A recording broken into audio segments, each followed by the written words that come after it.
di mana di Minggu Paskah Yesus bangkit dan dia mengatakan, salib tidak akan membuatku tergantung selamanya, tidak akan menurunkan aku ke alam maut selamanya. Tapi dia bangkit dan justru mengalahkan maut.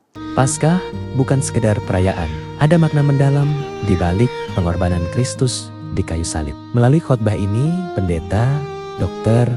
Jessica E. Abraham membukakan kebenaran tentang mahkota di balik salib Kristus. Sebuah pesan yang menyentuh hati dan menguatkan iman. Shalom jemaat yang dikasihi Tuhan, apa kabar saudara di hari ini? Senang saya Jessica Abraham dapat kembali menyapa saudara sekalian, terutama di hari ini, hari di mana kita merayakan Paskah, hari kebangkitan dari Tuhan kita. Kalau kita ingat di hari Jumat kita merayakan atau mengingat kematian dari Tuhan Yesus di Jumat Agung, tapi walaupun ada kesedihan untuk sementara, hari Minggu adalah hari yang bersukacita. Kita tahu bahwa Yesus adalah Allah kita yang bangkit. Dan hari ini kita mau sama-sama merenungkan mengenai apa yang Yesus sedang kerjakan ketika dia bangkit.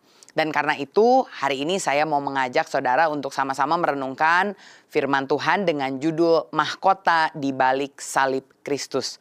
Sehingga kita juga bisa menyadari bahwa ketika kita menjadi orang yang percaya kepada Tuhan Yesus, kita benar-benar bisa hidup dan mendapatkan mahkota ini. Saya mau membacakan ayat firman Tuhan yang terambil dari 1 Korintus, pasalnya yang pertama, ayatnya yang ke-18, lalu ayatnya yang ke-23 sampai 25. Demikianlah firman Tuhan. Sebab pemberitaan tentang salib memang adalah kebodohan bagi mereka yang akan binasa. Tetapi bagi kita yang diselamatkan, pemberitaan itu adalah kekuatan Allah. Kami memberitakan Kristus yang disalibkan.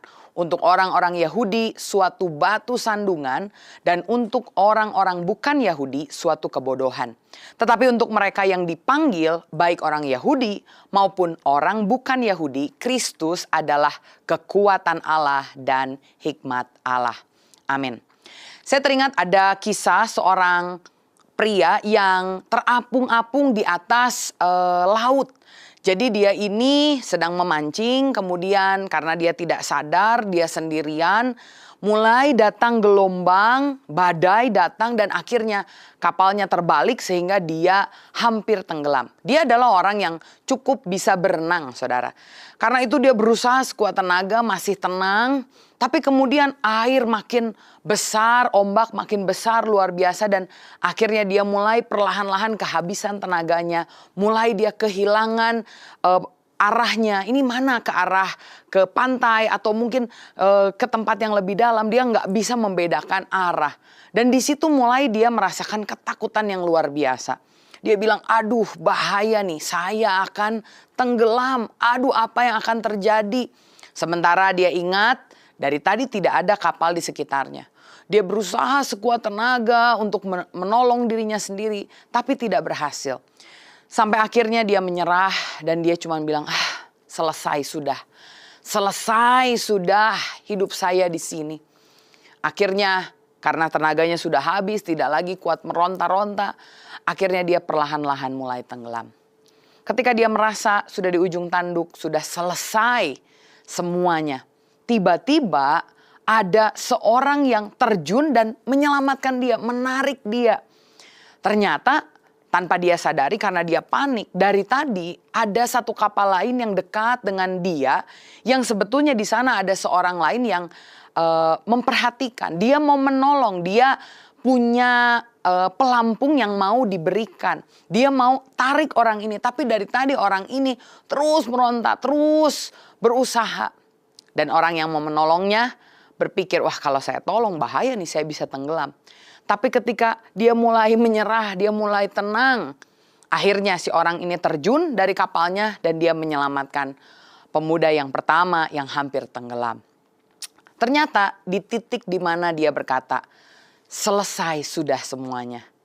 Ternyata di titik itulah dia mengalami keselamatan. Saudara tahu pada hari Minggu Palem, minggu lalu, minggu yang kita rayakan, Yesus masuk ke Yerusalem. Dan dia begitu dielu-elukan oleh orang banyak. Orang berteriak, Hosana, Hosana. Terpujilah anak Allah, anak Daud yang datang. Mereka menghamparkan daun palma menyambut Yesus, seolah-olah Yesus ini adalah raja yang akan membebaskan mereka. Seakan-akan kemenangan itu sudah tiba. Tetapi kurang dari 1 minggu suasana berubah total. Yesus ditangkap, disalibkan, bahkan mati di tangan yang mereka lihat penjajah pada saat itu.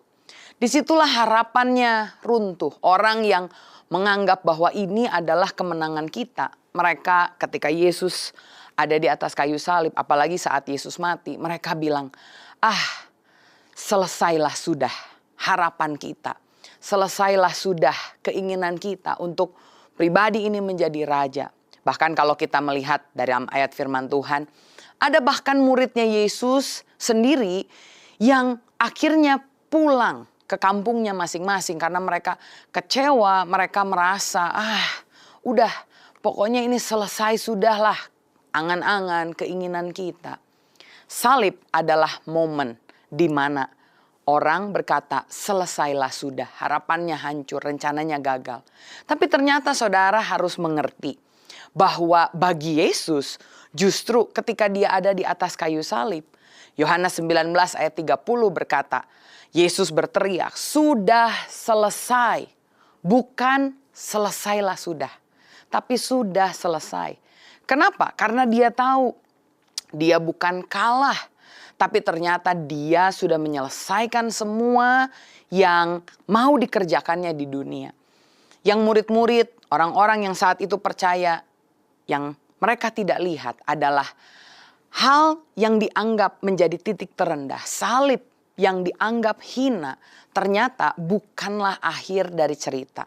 Ternyata salib adalah awal dari kemenangan kita. Yang dinyatakan melalui apa? Melalui hari di mana Yesus bangkit. Karena salib, Yesus bisa bangkit. Artinya salib sama sekali bukan kekalahan. Salib adalah tempat di mana semuanya diselesaikan dengan sempurna oleh Tuhan Yesus. Salib bukanlah akhir dari cerita kita, orang percaya. Justru salib adalah hanya permulaan, awal dari cerita. Di mana di minggu Paskah Yesus bangkit dan dia mengatakan salib tidak akan membuatku tergantung selamanya. Tidak akan menurunkan aku ke alam maut selamanya. Tapi dia bangkit dan justru mengalahkan maut. 1 Korintus 15 ayat yang ke-17 Rasul Paulus dengan kuat berkata, jika Kristus tidak dibangkitkan, maka sia-sialah kepercayaan kamu dan kamu masih hidup dalam dosamu. Artinya, jika Kristus tidak dibangkitkan, maka sia-sialah imanmu.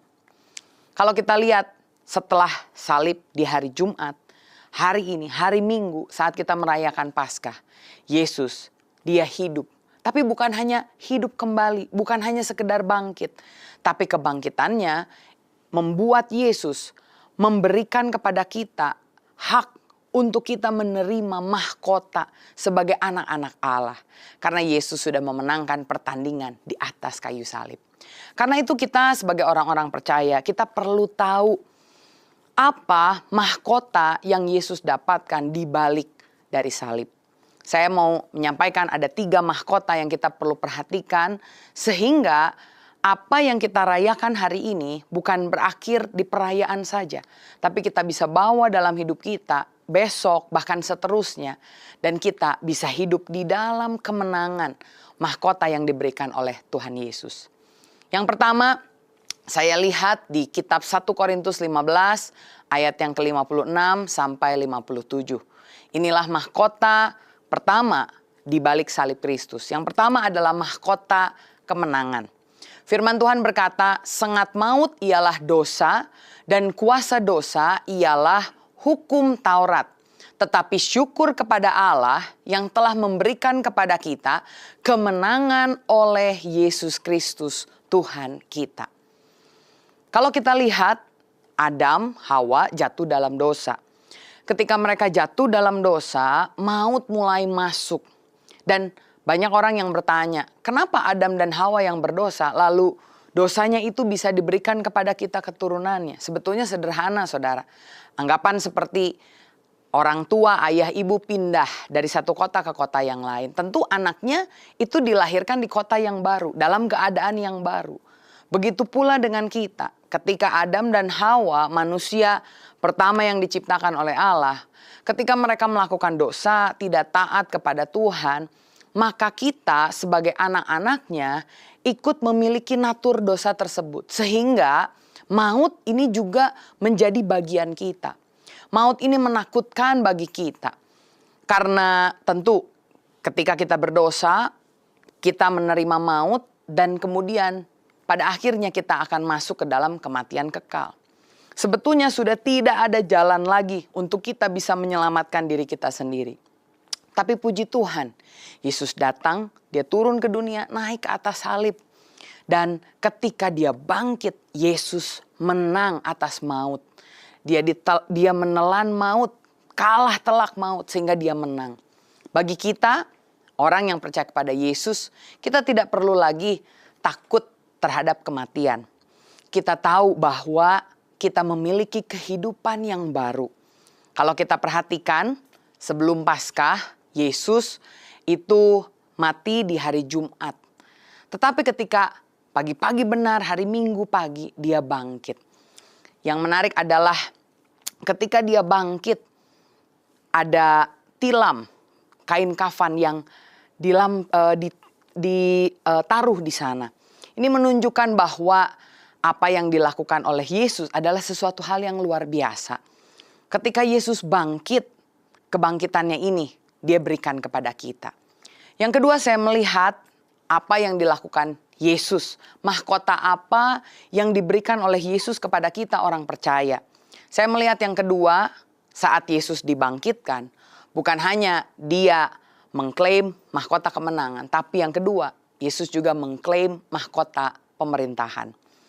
Dalam firman Tuhan di kitab Matius pasal 28 ayat yang ke-18, firman Tuhan berkata, Yesus mendekati mereka dan berkata, "Kepadaku telah diberikan segala kuasa di sorga dan di bumi." Kemudian ayat 19 melanjutkan demikian. "Karena itu pergilah, jadikanlah semua bangsa muridku dan baptislah mereka dalam nama Bapa dan Anak dan Roh Kudus. Dan ajarlah mereka melakukan segala sesuatu yang telah kuperintahkan kepadamu. Dan ketahuilah, aku menyertai kamu senantiasa sampai kepada akhir zaman." Kalau kita lihat ketika Yesus mati di atas kayu salib lalu dia dibangkitkan, ternyata saat dia bangkit dia memiliki mahkota pemerintahan. Semua kuasa diberikan kepada Yesus dan yang luar biasa, kuasa ini diimpartasikan kepada kita. Kita yang asalnya budak, sekarang kita karena Yesus sudah mati dan bangkit, kita menjadi anak. Artinya kita tidak lagi hidup di bawah pemerintahan iblis, pemerintahan dosa. Tapi Yesus memberikan identitas yang baru. Yesus memberikan tujuan yang baru. Dia memberikan otoritas rohani bagi setiap dari kita. Seringkali kita menganggap, saat Yesus bangkit, ya itu hanya satu hal yang terjadi di masa lalu. Tapi ketahuilah ini saudara, ketika Yesus bangkit, dia bukan hanya menang mengalahkan maut, tapi dia juga menang memerintah atas kita. Sehingga dosa yang tadinya mengikat kita ke bawah, sekarang karena Yesus sudah bangkit dan kita hidup di dalam Yesus, kita diberikan kemampuan untuk bisa menang atas dosa selama kita tunduk pada pemerintahan Allah. Kalau saudara ingat, di bumi ini ada yang namanya hukum gravitasi. Semua yang dilempar ke atas pasti jatuh ke bawah. Tapi saudara juga tahu bahwa kita pernah atau sering melihat ada pesawat terbang. Pesawat terbang ini sangat berat, bertonton saudara. Tapi kenapa dia bisa kemudian terbang mengalahkan hukum gravitasi? Karena ada hukum lain namanya hukum aerodinamika yang membuat rangka-rangka besi yang beberat ini, yang bertonton ini, toh bisa akhirnya melawan gravitasi dan terbang, bahkan membawa banyak orang di sana. Sama seperti itu, sebelum Yesus memenangkan pertandingan, tidak ada jalan bagi kita untuk bisa bebas dari pemerintahan dosa. Entah itu dari hawa nafsu kita, kedagingan kita, atau bahkan godaan tipuan iblis yang diberikan kepada kita. Tidak ada cara untuk kita bisa menang. Tapi begitu Yesus bangkit, kita tahu bahwa ada mahkota pemerintahan yang dia dapatkan dan dia impartasikan kepada kita. Sehingga sama seperti kapal besar, pesawat terbang yang berat, yang kemudian bisa mengalahkan hukum gravitasi. Kita juga sama. Anak Tuhan punya identitas baru. Bukan lagi budak, tetapi anak. Bahkan kita diberikan tujuan yang baru. Tadi Matius 28 bilang, pergilah, jadikanlah semua bangsa muridku, baptislah mereka. Artinya kita juga diberikan mandat untuk menggunakan otoritas ini. Menggunakan apa yang Tuhan Yesus telah berikan. Sehingga kalau ada di antara kita, teman-teman kita yang masih hidup di dalam dosa, mereka merasa, aduh saya melakukan hal yang sama berulang-ulang, jatuh ke lubang yang sama. Hari ini, di hari Paskah, mari kita sampaikan kepada mereka bahwa 2000 tahun yang lalu, Allah menjelma jadi manusia. Yesus Kristus mati di atas kayu salib. Bukan hanya mati, tapi dia bangkit. Dan ketika dia bangkit, ada kemenangan, pemerintahan yang dia berikan kepada kita. Sehingga kita juga saat mengerti identitas kita, mengerti otoritas kita, kita tidak lagi ditipu iblis. Tapi kita menggunakan apa yang Yesus sudah kerjakan untuk hidup di dalam kemenangan. Yang ketiga, yang terakhir, bukan hanya tadi ada mahkota kemenangan, mahkota pemerintahan, tapi di balik salib Yesus ketika Yesus bangkit ada mahkota kemuliaan yang Yesus juga dapatkan. Kalau kita ingat, Yesus pernah dicobai. Ketika dia selesai dibaptis, dia dibawa ke padang gurun. Dan salah satu pencobaan iblis kepada Yesus adalah untuk menjatuhkan dirinya dari atas bumbungan bait Allah. Sehingga dengan demikian, kalau Yesus melakukannya, maka Yesus akan dimuliakan. Saudara bisa bayangkan, kalau tiba-tiba di gedung gereja saudara ada orang loncat, iblis berkata, kalau kamu loncat, seperti Alkitab bilang, akan ada malaikat yang akan membawa, yang tidak akan membiarkan kakimu jatuh terantuk kepada batu. Saudara bisa bayangkan kalau ada orang tiba-tiba loncat, lalu ada malaikat menyambar, membawa dia agar dia tidak jatuh. Tentu orang itu akan dipermuliakan. Apalagi pada zaman kehidupan Yesus, orang tahu mereka sedang menantikan Mesias. Tetapi Yesus tahu bukan dengan cara itu dia dipermuliakan. Bagaimana dia dipermuliakan? Dia dipermuliakan melalui jalan salib. Via Dolorosa yang kita ingat di hari Jumat Agung. Ketika dia melewati semuanya itu, dia mati, lalu dia bangkit, disitulah kemuliaan Allah dinyatakan. Filipi 2 ayat yang ke-10 berkata demikian. Supaya dalam nama Yesus bertekuk lutut segala yang ada di langit dan yang ada di atas bumi dan yang ada di bawah bumi. Dan segala lidah mengaku Yesus Kristus adalah Tuhan bagi kemuliaan Allah Bapa. Saya melihat lewat salib dan lewat kebangkitan Yesus, kemuliaan Allah dinyatakan dengan luar biasa. Yang pertama, Allah yang adil menunjukkan keadilannya dengan menumpahkan murka yang begitu luar biasa di atas salib. Dosa setiap orang yang percaya kepada Yesus ini menjadi dosa yang ditangguhkan kepada Yesus. Sehingga ketika dia ada di kayu salib kita ingat dia berteriak, Eloi, Eli, lama sabachthani. Allahku mengapa engkau meninggalkan aku? Karena di sanalah Allah yang adil harus menjatuhkan hukuman. Allah yang kudus juga ditunjukkan lewat salib. Dia memalingkan mukanya karena begitu besar dosa yang harus ditanggung oleh Yesus. Karena kita, akibat kita, dosa-dosa kita dia tanggung. Keadilan Allah dinyatakan, kekudusan Allah dinyatakan. Tapi saat Yesus dia ada di atas kayu salib, Allah yang Maha Kasih juga dinyatakan. Tahukah saudara apa yang menancapkan Yesus di atas kayu salib? Jawabannya bukan paku. Jawabannya adalah kasih dia yang begitu luar biasa. Yesus Allah yang begitu maha, dia bisa saja turun dari atas salib kemudian dia bisa mengalahkan semuanya, walk out, hanya berjalan, meninggalkan semuanya, dia bisa lakukan. Tapi karena bukti kasih Tuhan yang begitu luar biasa, dia membiarkan dirinya disalib oleh orang-orang ciptaannya. Dan kita lihat ternyata kasih Allah ditunjukkan secara luar biasa. Tapi ada satu lagi yang kita perlu ingat. Allah bukan hanya maha adil, maha kudus, maha kasih, tapi Allah juga maha kuasa. Karena itulah kita hari ini merayakan Paskah. Ketika Yesus mati dan kemudian dia bangkit, kita tahu bahwa kebangkitannya ini menunjukkan kuasa Allah yang begitu luar biasa. Kalau saudara baca di Injil, kita melihat bahwa kebangkitan Yesus adalah sesuatu hal yang mengagetkan buat semua orang. Karena ada tentara Romawi yang bahkan disuruh berjaga di depan kubur Yesus, tapi mereka tidak bisa meniadakan, mengcancel apa yang Yesus lakukan. Ketika batunya itu terguling, mereka tidak bisa lakukan apa-apa.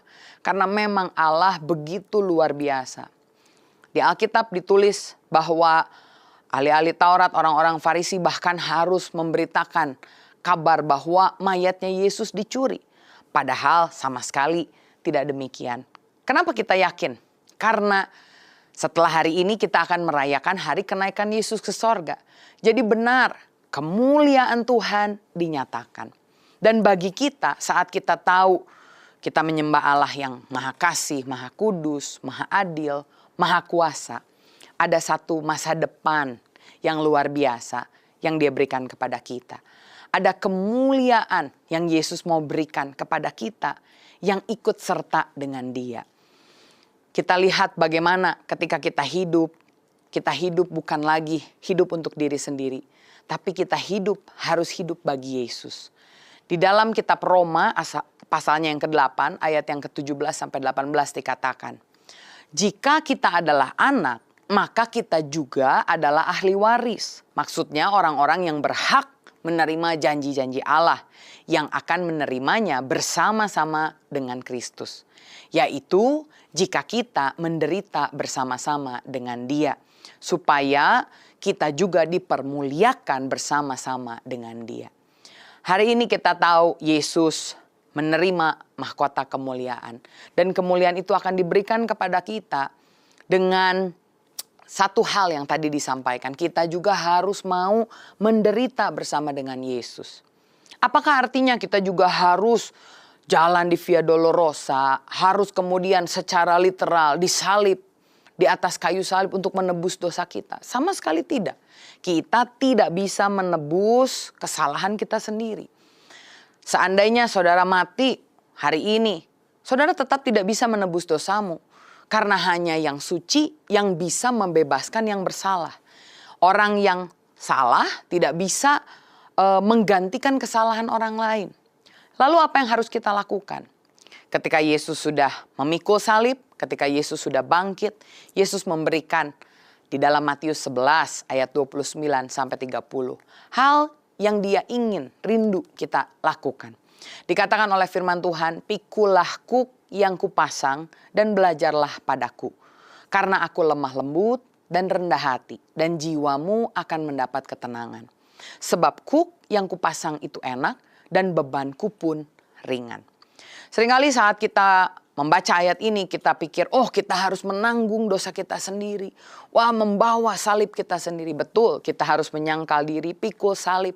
Tapi salib yang kita bawa adalah salib Kristus. Kalau saudara tahu, kata kuk ini digunakan untuk menjelaskan istilah pertanian. Ketika sapi atau kerbau membajak, kuk ini diberikan kepada dua sapi atau kerbau sehingga mereka bisa membajak dengan optimal. Kuk ini dipasangkan kedua sapi atau kerbau ini sehingga ketika mereka berjalan, mereka harus berjalan bersama. Nah, inilah yang kita harus sama-sama mengerti. Ketika Yesus bilang, pikulah kuk yang kupasang, artinya bukan kita menanggung semuanya sendirian. Kuk yang Yesus pasang artinya kita dirindukan atau Yesus mengharapkan, Yesus mau kita berjalan bersama dengan Dia. Bahkan Yesus bilang, bebanku pun ringan. Artinya bukan beban tambahan. Tapi kenapa bebannya ringan? Karena Yesus sudah memikul semua beban di atas kayu salib. Sehingga ketika kita berjalan bersama Yesus, berjalan dalam kemenangan Yesus. Kita tidak lagi hidup dalam dosa, kita ikut perintah Kristus. Kita punya identitas baru, tujuan baru, kita hidup kudus, menantikan kemuliaan, pengharapan kekal. Itu bukan karena kita, tapi semuanya karena Kristus yang telah bangkit di hari Paskah ini. Berhenti saudara berkata, selesai sudahlah semuanya. Saya nggak bisa merdeka, saya selalu jatuh di lubang yang sama. Saya nggak bisa mengikut Tuhan dengan sepenuh hati. Karena di atas kayu salib, Yesus sendiri sudah bilang, sudah selesai. Bukan selesai sudah, tapi sudah selesai. Ketika Yesus disalib dan Yesus bangkit, Yesus memenangkan semua untuk kita. Dan hari ini biarlah firman ini mengingatkan setiap dari kita. Saat kita melihat lambang dari kekristenan, salib, bukan sebagai tanda kekalahan, tetapi sebagai tanda kemenangan. Ingat, di balik salib selalu ada mahkota. Mahkota kemenangan, mahkota pemerintahan. Kita tunduk kepada Tuhan. Dan mahkota kemuliaan. Kita merindukan, menantikan Yesus untuk datang kembali. Kita punya harapan yang baru. Dan biarlah dengan mahkota-mahkota ini kita hidup melekat dengan Yesus. Memikul kuk yang dipasang oleh Yesus. Berjalan bersama dengan Yesus. Dan biarlah saat kita melekat dengan Yesus, Yesus yang sudah menang membuat kita pun menjadi orang-orang yang lebih daripada pemenang. Sekali lagi, selamat Paskah. Tuhan Yesus memberkati. Ingat, Yesus sudah bangkit. Yesus berkuasa. Karena itu, jangan hilang harapan. Jangan berkata, selesai sudah. Tapi ingat, sudah selesai. Semuanya di dalam Kristus. Izinkan saya berdoa untuk saudara, dan saya rindu kalau ada di antara saudara yang tahu ada rekan, ada teman yang mungkin sudah lama tidak beribadah atau bahkan belum mengenal Kristus. Saudara bisa kirimkan video ini untuk mereka juga bisa mengingat kembali bahwa ada Allah yang begitu mengasihi, Allah yang turun ke dunia, naik ke atas salib, dan Allah yang bangkit untuk membuat kita menjadi orang-orang yang menang. Amin. Bapak, kami mengucap syukur buat firman di hari ini, di hari Paskah, di hari kemenangan dari Yesus Kristus yang mati di atas kayu salib dan kemudian bangkit. Biarlah Tuhan kami diingatkan bahwa kemenangan Kristus adalah kemenangan kami juga. Dan biarlah kami ketika kami mengikuti Kristus, setiap kami melihat salib. Salib yang mungkin bagi orang lain adalah suatu kebodohan. Tapi buat kami ini adalah tanda kemenangan. Dan biarlah Tuhan kami mensyukuri salib Kristus. Bukan dengan cara kami hidup mengikuti nafsu kami. Tapi kami hidup menang atas dosa. Tunduk pada pemerintahan Tuhan. Dan hidup menantikan kedatangan Tuhan. Pemuliaan-Mu dinyatakan. Kami punya harapan baru. Dan biarlah hidup yang kami hidupi ini adalah hidup yang kudus. Yang sesuai dengan apa yang Kau mau. Mampukanlah kami untuk selalu melekat padamu, memikul salib-Mu, mengikuti Engkau, menggunakan kuk yang Kau pasang. Dan biarlah kami lakukan semuanya ini bukan untuk kami diselamatkan, tapi justru karena kami tahu kami sudah selamat saat kami percaya di dalam Kristus. Terima kasih Bapa, kiranya berkat Allah mengalir, sukacita kemenangan, sukacita kedamaian, mengetahui bahwa Allah kami Allah yang hidup menyertai kami. Kasih Allah Bapa, kasih sayang dari Tuhan Yesus dan persekutuan dengan Roh Kudus menyertai kami mulai dari hari ini sampai selama-lamanya. Di dalam nama Tuhan Yesus Kristus kami berdoa dan mengucap syukur. Haleluya. Amin. Jika firman ini memberkati hidupmu, jangan lupa klik like, subscribe, dan tekan lonceng notifikasi supaya kamu tidak ketinggalan video rohani yang menguatkan imanmu. Bagikan juga kepada orang lain agar semakin banyak yang diberkati. Tuhan memberkati.